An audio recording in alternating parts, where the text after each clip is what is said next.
الرحيم الحمد لله رب العالمين الحمد لله وكفى وسلام على عباده الذين اصطفى وصلى الله وسلم وبارك على سيد الخلق والمرسلين نبينا محمد صلى الله عليه وسلم وشبه الله سبحانه وتعالى تمتندرزا n'amatenda amajjuvu agatali mu bukendeevu bwonna tumusaba Allah ebbanga lyonna atukirize emirimu gyaffe n'okutakabana kwaffe. Allah tumusaba atulongooseze enniya zaffe mu ibada ze tukola. Allah tumusaba atusonyiwe ensobi eziyitira mu ebyo tukola.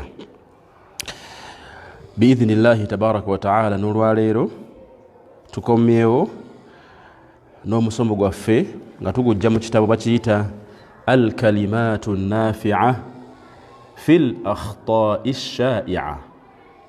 الكلمات النافعة في الأخطاء الشائعة نكتش الشيخ وحيد عبد السلام بالي حفظه الله. شيخنا يلتقنانيزا بعض الأخطاء ezimukun sobyezi kolebwa abantu mu ibada ezenjawulo emabegako gye tuvudde twalabulira ensobi ezikolebwa abantu mu aqida.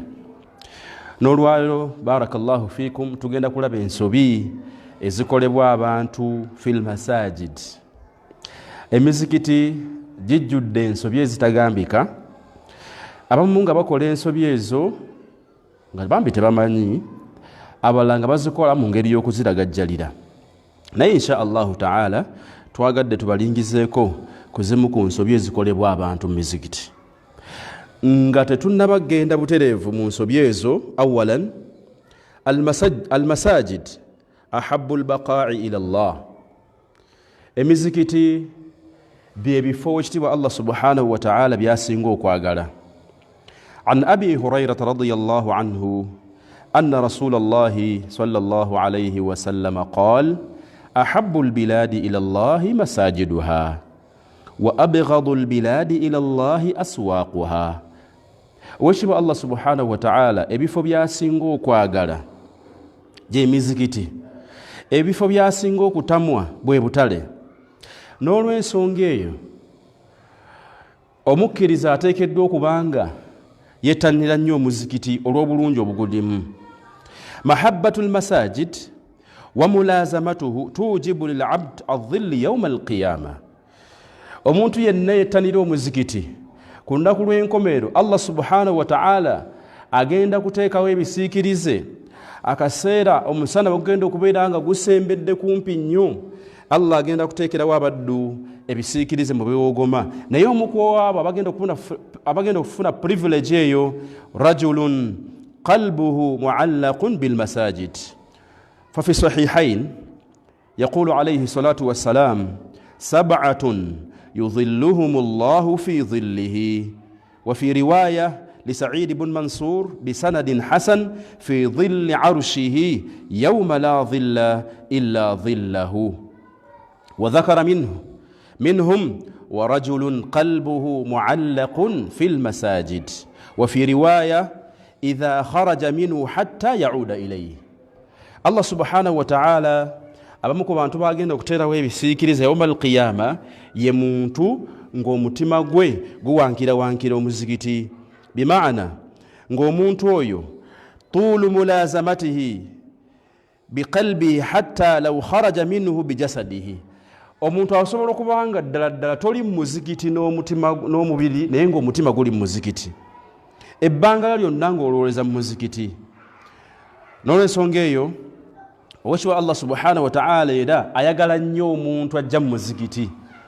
Tulabye ekisooka obulungi bw'omuzikiti kyekifo Allah kyasinga okwagala. Ekyokubiri omuntu alaazama ennyo omuzikiti, addiŋŋana omuzikiti, awankira omuzikiti. Owekibwa Allah subhanahu wa ta'ala ajja muteeka wansi w'ekisiikirize olunaku watagenda kuba ekisiikirize kyonna. Omugaso omulala gw'omuzikiti, owekibwa Allah subhanahu wa ta'ala asanyukira nnyo omuntu addiŋŋana omuzikiti. يقام نبي محمد عليه الصلاة والسلام لا يتوضأ أحدكم فيحسن وضوءه فيسبغه ثم يأتي المسجد لا يريد إلا الصلاة فيه إلا تبشبش الله إليه كما يتبشبش أهل الغائب بطلعته. وشبه الله سبحانه وتعالى omuntu yenna afuna wuzu n'abeera nga atambula n'agenda mu muzikiti, Allah subhanahu wa ta'ala abeera nga amusanyukira nga bw'olaba abantu bwe basanyukira omuntu waabwe abadde taliiwo nga yatambula lugendo. Allah subhanahu wa ta'ala asanyukira nnyo omuntu abeera nga ayagala nnyo omuzikiti. Ensonga ey'okuna, الخطوات إلى المساجد تكفر الخطيئات وترفع الدرجات. ebigere byotambula ng'ogenda mu muzikiti Allah akusangulako amadhambi n'akusitula amadaala. عن أبي هريرة رضي الله عنه أن رسول الله صلى الله عليه وسلم قال ألا أدلكم على ما يمحو الله بها الخطايا ويرفع الدرجات قالوا بلى يا رسول الله قال إسباغ الوضوء على المكاره وكثرة الخطى إلى المساجد وانتظار الصلاة بعد الصلاة فذلكم الرباط. Wakati Nabii Muhammad sallallahu alaihi wasallam yagamba abange mbabuulireko ensonga ezireetera omuntu okusangulibwako amadhambi n'okubeera nga Allah amulinnyisa amadaala. Ne baga nti ya Rasulullah tubuulire, yaga nti isbaghul wudu, okufuna wuzu mu biseera w'ogitamirwa ku makya amazzi obunnyogovu obwo n'ebigere byotambula ogenda mu muzikiti, Allah subhanahu wa ta'ala akusangulako amadhambi. N'obulungi obwo tulabye obuli mu kugenda mu muzikiti, twagala tubalengeza ate ensobi z'abantu ze bakola nga bayingidde mu muzikiti. Ensobi esooka, Sheikha yawandiika mu kitabo kino ensobi 90 akhta abantu ze bakola mu muzikiti. Esooka, taruku du'a atawajjuh ila almasjid. Abantu abasinga bwe bagenda mu muzikiti tebasoma dduwa. Ba'd almuslimin يتهاونون في دعاء التوجه إلى المسجد وهو دعاء عظيم ينبغي لكل مسلم أن يحافظ عليه. الدعاء nkulu nnyo omusiraamu ovunaanyizibwa nga tonnaba kusimbula kigere ng'ogenda ku muzikiti, ng'ova mu kaduuka ako ogenda ku muzikiti, beera ng'osomanga edduwa eyo, naye abantu bangi bagigayaalira. Ibn Abbas radiyallahu anhu lumu yasulako ewa Nabi Muhammad sallallahu alayhi wa sallam liyahfidha ibadata nabi sallallahu alayhi wa sallam billayl, alabe omubaka ibada kizakola ekiro. Qala faadhana almuadhin, omwazinyi n'ayaziina, yani lisubh, yali salatu ya subh. Fakharaja ila as-salah, omubaka wa Allah bwe yawulira adhan yafuluma nga agenda eri as-salah, n'agamba ebigambo bino nti Allahumma ja'al fi qalbi nuura, ay Allah nteera mu kyenyi kyange ekitangaala, wa fi lisaani nuura, ne ku lulimi lwange oteekeremu ekisangaala, waj'al fi sam'i nuura, ne matu gange oteeremu ekitangaala, waj'al fi basari nuura, ne maaso gange ekitangaala, waj'al min khalfi nuura, maaso gange ekitangaala, mabega wa min amami nuura, ne mabega, waj'al min fawqi, ne waggulu wange kitangala, wa min tahti nuura, ne wansi wange, Allahumma a'tini nuura.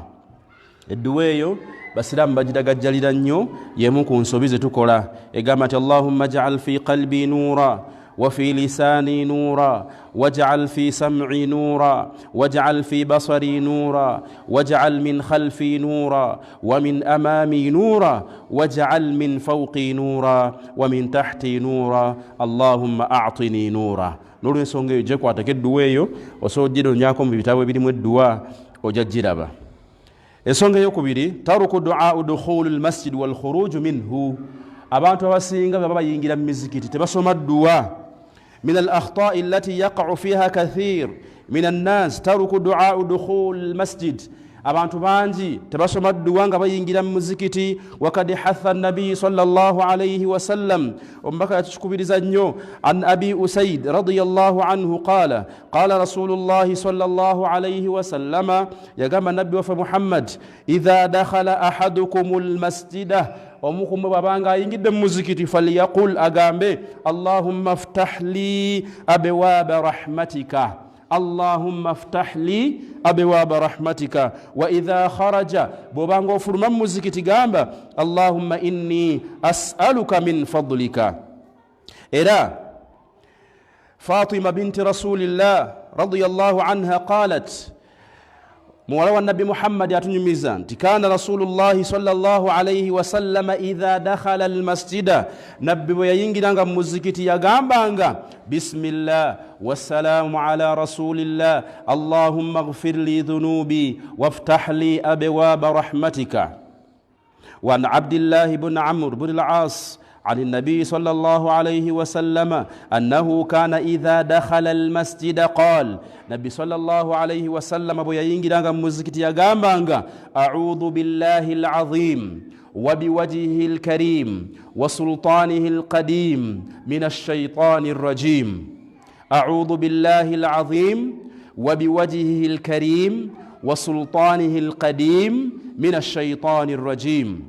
إلى شيخ أغانتي وبعضهم يخرج مسرعا من المسجد ولا يهتم بدعاء الخروج. أتينا والورمو بفلما مانغو nga tebasoma dduwa yakufuluma. Waqad thabata anna an-nabiy sallallahu alayhi wa sallama kana yuhafidhu alayhi, nabi wa Muhammad yekwatanga nnyo ku dduwa yakufuluma mu muzikiti. Agamba Imam Tirmidhi wa Ibn Majah wa sahahahu al-Albani an Fatima binti rasulillah sallallahu alayhi wa sallam annaha qalat kana rasulullah sallallahu alayhi wa sallam idha kharaja min al-masjid, ombaka wa Allah bwe yalinga afuluma mu muzikiti yagambanga bismillah wassalamu ala rasulillah allahumma ighfir li dhunubi waftah li abwaaba fadlik. Bismillah wassalam على رسول الله اللهم اغفر لي ذنوبي وافتح لي أبواب فضلك. إلى أبي هريرة رضي الله عنه أن رسول الله صلى الله عليه وسلم قال, مبكى يقامت إذا دخل أحدكم المسجد فليسلم على النبي وليقل اللهم افتح لي أبواب رحمتك. وإذا خرج فليسلم على النبي صلى الله عليه وسلم وليقل اللهم اعصمني من الشيطان الرجيم. Ensobi eyokusatu, abantu abamu bayingira mu muzikiti n'okugulu okwa kkono. Mina sunna, ezimu ku nkola za nabbi sallallahu alayhi wa sallama, an tadkhula almasjida birijlika alyumna lianna albada'a bilyamini likulli ma yukram. Faqad rawa alhakim fi almustadrik بسند حسن عن أنس بن مالك رضي الله عنه قال من السنة يقام من السنة إذا دخل المسجد أن تبدأ برجلك اليمنى وإذا خرجت أن تبدأ برجلك اليسرى. ekiri sunna kuyingiza mugulu gwa ddyo n'okufuluma n'ofulumya omugulu ogwa kkono ya Abdallah. N'olw'ensonga ebbanga lyonna mu nsobi ezikolebwa abaddu kwe kubeera nga ayingira mu muzikiti n'okugulu okwa kkono. Imam Bukhari babu tayammun fi dukhul masjid wa ghayrihi thumma qala, Imam Bukhari yagamba ku mulyango ogwo yagamba nti wa kana ibnu Umar yabda'u birijlihi al-yumna idha kharaja bada'a birijlihi al-yusra walakin kathiran min an-nas tahawana fi hadhihi as-sunna wa jahilaha. As-sunna enkulu abantu bangi bajerabidde, yensonga lwaki tujibajjukiza olwaleero bw'obanga oyingira mu muzikiti yingiza kugulu kwa ddyo, bw'obanga ofuluma fulumya kugulu kwa kkono. Era mu nsobi ezikolebwa abantu huduru salatul jamaa bimalabisi radi'a, abantu bajja mu mizikiti n'ebigoye ebikyafu. Ba'du ahlu sanaat idha adhana almuadhin taraku a'malahum wa hara'u ila as-sala, abantu badduka mu garaji zaabwe, abantu bava ku sayiti abazimbi wa hadha shay'un hasan kyagalibwa nnyo omuntu okuva ku mulimu najja ku muzikiti kyabbeeyi walakinnahum ya'tuuna almasjida bimalabis arradhila bajja muzikiti arradia n'ebigoye ebikyafu waqad takunu malutha bizait washam warraihatin alkariha ebigoye ng'oluusi birimu bioyiro oluusi nga biwunya na bubi wal afdalu lahum ekyali badde ekyebbeeyi an yaj'alu thawban lis-sala beerako n'olugoye ku saiti gy'okolera ng'olugoye lwakusaaliramu yalbasuuna أثناء الصلاة ويأتون به المسجد لأن النبي صلى الله عليه وسلم نهى من أكل ثوما أو بصلا أن يأتي المسجد من أجل رائحته الكريهة oweshi wayagana sallallahu alaihi wasallam omuntu okujja mu muzikiti nga alidda katungulu oba katungulu chum Sheikh abuza fakaifa biman tafuhu min thiyabihi tilka raiha kiri kityate ku muntu azze n'ekigoye ekikyafu ekiwunya omubaka waganidde omuntu alidde katungulu chum waqad amarana Allahu bitajammul inda itiyani almasajid weshiba Allah subhanahu wa ta'ala tugamba mu suratu A'raf atugamba tubanga tugenda mu mizikiti twambaleko bulungi yaganti ya bani adama khudhu zinatakum inda kulli masjid abange mwambaleko bulungi nga mugenda mu mizikiti kibadde kiweesa muzikiti kitiibwa omuntu okubeera nti aguyingiramu ddala nga mukyafu ensobi endala abantu gye bakola mu muzikiti alkhuruju min almasjidi ba'da al-adhan abaddu bafuluma mu muzikiti nga amaze okuwulira okwaziina ba'du nnas abantu abamu yakhruju min almasjidi ba'da al-adhan lighayri udhurin bafuluma mu muzikiti ng'omwazinyi amaze okwaziina lighayri udhurin nga tewali nsonga yonna wa hadha khata eyo nno eba nsobi fala yajuzu li ahadin tosaanidde an yakhruja min almasjidi ba'da al-adhan lighayri udhurin amateeka g'obusiraamu tegakukkiriza kufuluma mu muzikiti ng'omwazinyi amaze okwaziina okujjako ng'oyina ensonga osanga omuntu bamaze okwaziina n'afuluma mu muzikiti n'agenda era sahaba atunyumiza nti kunna qu'udan fil masjid ma'a abi hurayra lumu baali batudde mu muzikiti nga wano ne abi hurayra فأذن المؤذن ومؤذن يزين فقام رجل ومسجل منافر من مزكتي فأتبعه أبو هريرة ببصره حتى خرج من المسجد أبو هريرة نام قبل زاماسو نافر ما أبو هريرة نقول أما هذا فقد عصى أبا القاسم صلى الله عليه وسلم ومونتو ياباتي كوزي نوفر من مزكتي nga tebannasala swala ya zuukuli ng'okwazina kwayaziinibwa kikolwa kya bunnanfuusi era yagamba abi hurayra radiyallahu anhu anna rasulallahi sallallahu alayhi wasallama omubaka wa Allah yagamba la yasma'u nidaa'u fi masjidi hadha thumma yakhruju minhu illa lihaja thumma la yarji'u ilayhi illa munafiqun nabbi yagamba nti singa omuntu yennaawulira okwaziina ng'ali mu muzikiti muno n'afuluma n'atadda kikolwa kya bannanfuusi naye bameka mufa bakikola ensonga endala ensobi endala taruku tahiyatul masjid abantu bangi bayingira mu mizikiti n'atuula butuuzi eba nsobi yatahawanu kathiru minan nas abantu bangi bagayaalira sunna eno okubeera nga tebasaalirako tahiyatul masjid waqad amara an-nabi sallallahu alayhi wa sallam biha kullama dakhala ar-rajulu al-masjid omubaka sallallahu alayhi wa sallam yagamba buli woyingiranga mu muzikiti salangayo eraka bbiri qala rasulullahi sallallahu alayhi wa sallam an abi qatada as-salami anna rasulallahi sallallahu alayhi wa sallam qala إذا دخل أحدكم المسجد فليركع ركعتين قبل أن يجلس ومبكا يغابو وينغيرanga muzikiti totulanga okujjako nga osaddeyo eraka bbiri hatta kalubere lunaku lwa juma abantu basanga khatibu nga alinnya ekituuti n'atuula. Lumu nabbi waffe Muhammad sallallahu alayhi wasallam omusajja yajja ku lunaku lw'ejjuma n'atuula butuuzi n'amugamba nti idha jaa ahadukum yawma aljum'a والإمام يخطب فليركع ركعتين وليتجوز فيهما. Omubaka yagamba oyingiranga wadde khatibu ali ku kituuti sala ye era kabbiri. Walu hadithi Sheikh agireese wano abamu gye beesembesa nti idha saada alkhatibu almimbara fala salata wala kalam. Khatibu bw'alinnyanga ekituuti temusaalanga wadde okwogera. Fahuwa hadithun daifun jidda. Hadithi eyo okusinziira ku bamanyi ba hadithi baginafuya. Waqala Albani, Sheikh Albani yagamba hadithun batilun. Genda osomeko mu as-silsila ad-da'ifa ojja kulaba nga Sheikh alesa yayita hadithi eyo ng'agamba nti hadithun batil. Hadithi egaana abantu okusaala laaka ebbiri nga bazze mu khutuba. Ensobi naye ekolebwa nnyo mu mizikiti, abantu okukyafuwaza emizikiti n'okuwandamu.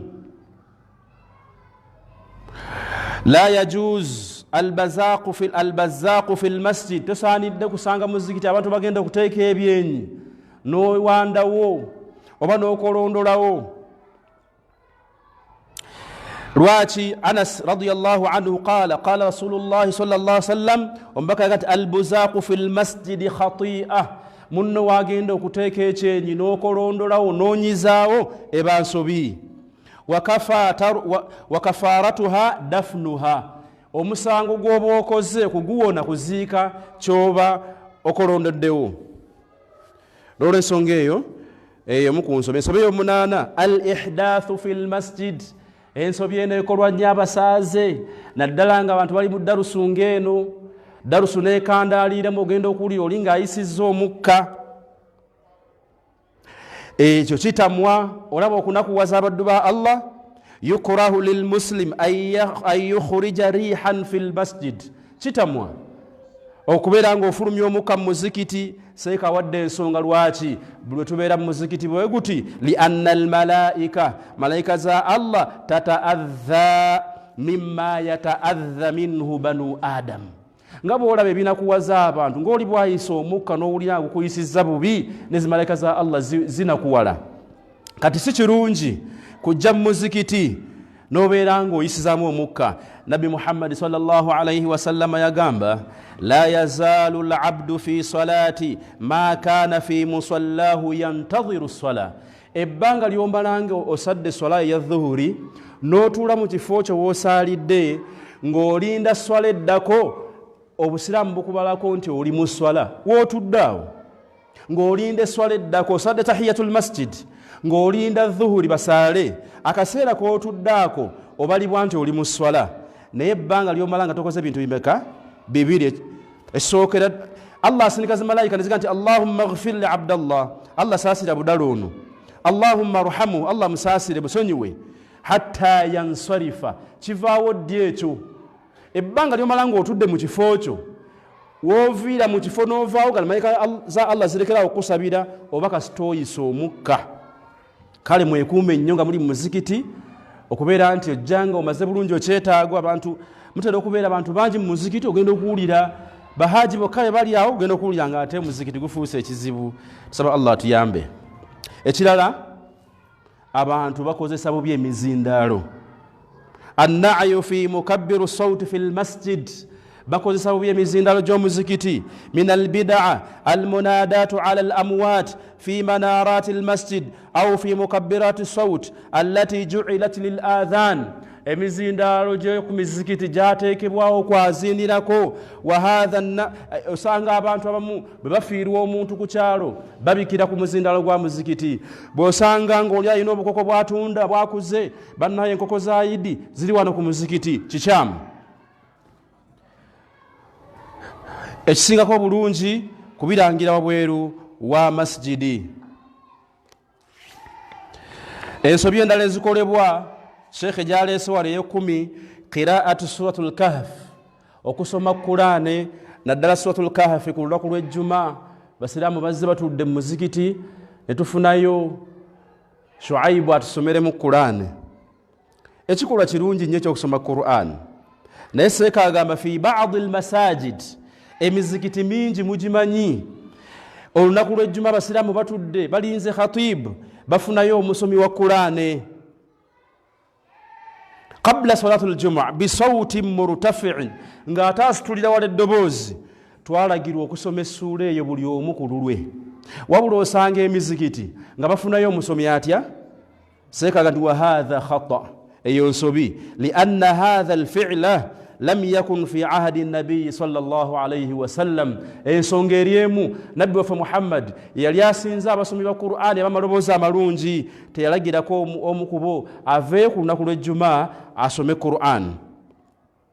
لم يأمر أحدا من أصحابه رضوان الله عليهم بقراءتها على الناس بصوت مرتفع ولو كان خيرا لسبقونا إليه. كبكوبانغا تشالي تشيرونجي ببالي تسوسو كتشكولا.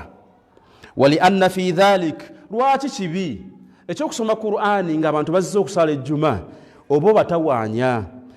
Mulimu al-musallin, waliwo abasala swala zaabwe za sunna, mulimu abali ku adhikari, mulimu abali mu kusoma Qur'an, ate gwe bonna babuutikidde omuntu atya omu. Seeka agamba falinahdhar al-ibtidaa, twewale nnyo okuzuula mu ddiini, wa alayna ittibaa wa naslam, tulina kugoberera mubaka Muhammad ne basahaba be, wallahu alhadi ila sawa'i sabil. Tumaliza n'ensonga zino bbiri zokka insha Allahu tabaraka wa ta'ala.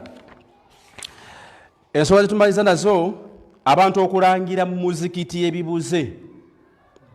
Almunadat ala shay'i ad-da'i fi al-masjid. Bannaye mulabyeko engatto zange mbadde nakazigula, bannange omwana wange yabuze.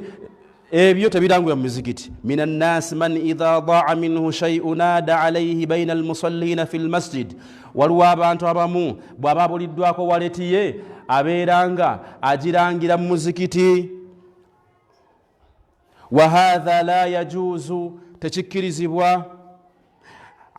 Naha an dhalik sallallahu alayhi wa sallam, baka yakigana. Bal amara man sami'a rajulan yunadi ala shay'in da'i'in fil masjid ay yad'u alayhi alla yajidahu. Nabbi sallallahu alayhi wa sallam bukambwe yagamba bw'olabanga Abdullah ng'alanga simu ye ebulidde mu muzikiti, mugambe nti ebulire ddala. Bw'okigamba waawa nayinza n'okukuba oluyi.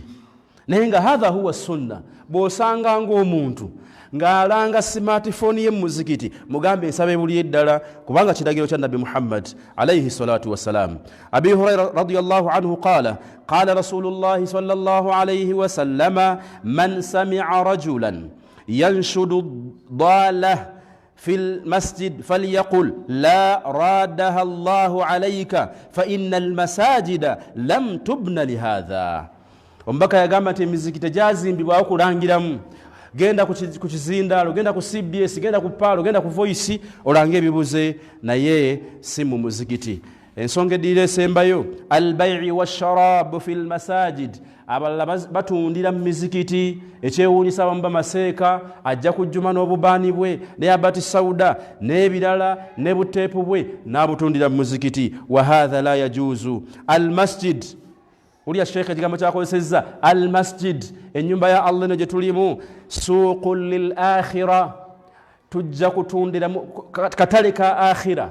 Olaba buli ajja mu muzikiti asaala onaleta adhikari, tuli mu katale tuvuganya ku byaki, ku bya akhira. فلا ينبغي أن تعقد فيه الصفقات السوق الدنيا. إبي الدنيا تبساني الدد لكوليت بوام.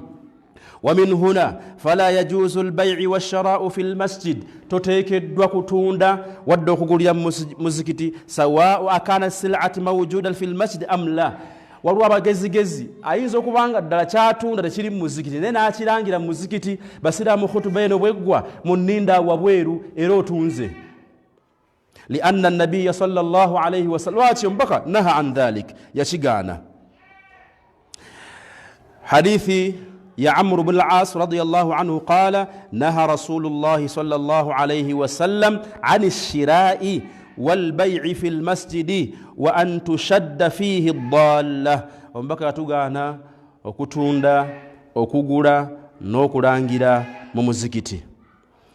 era omubaka yagamba idha raaitum man yabi'a au yabta'u fil masjid faqulu la arbaha Allahu tijarataka. Bw'osanga omuntu atundira ekintu kyonna mu muzikiti, naddala abakyala abamu bajja mu durusu z'abakazi bajja n'obuzigo n'ebusabbuuni n'ebyabakyala bye bakozesa, bw'omulaba ng'omukyalo oyo mugambe nti nsaba Allah aggyemu omukisa mu by'otunda. Wa idha raaitum man yanshudu fihi dalla faqulu, ate bw'olabanga alanga mugambe la radaha Allahu alayka, tobeeranga Allah takikuddiza ekintu ekyo. N'olwensonga eyo olwayo biidhnillah tujja kukoma ku nsobi ezo. Lwaki tuzibagamba abasiraamu tuzeewalire ddala, twagambye nti ahabbu albiladi ila Allah masajiduha, ebifo Allah byasinga okwagala mizikiti. Tazyagala lwa nsonga ndala, lwakuba abantu bakoleramu ibaada. Twewale ensobi ezo tubeerenga tufuna okusiimibwa kwa Allah subhanahu wa ta'ala. Subhanaka Allahumma bihamdika ashhadu an la ilaha illa anta astaghfiruka wa atubu ilaik. Wassalamu alaikum wa rahmatullahi wa barakatuh.